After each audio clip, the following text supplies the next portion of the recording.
बेळगावपासून 22 किलोमीटरच्या अंतरावर असलेलं तुडे गावातील 6 महिने पाण्याखाली असणारं हे मंदिर तुम्ही पाहिलं आहे का? चला तर आज तुम्हाला हे मंदिर दाखवतो. तर हे आहे तुडे गावातील प्रसिद्ध असे रामलिंग मंदिर. मंदिर जे आहे ते भगवान शंकरांना समर्पित आहे.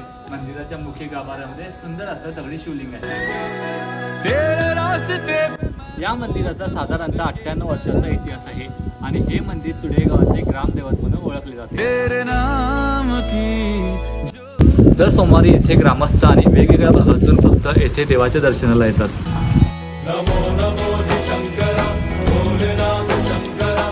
मंदिराच्या सभोवताली आपल्याला बरेचशी शिल्पे पाहावयास मिळतात. आता पावसाची सुरुवात झालेली आहे.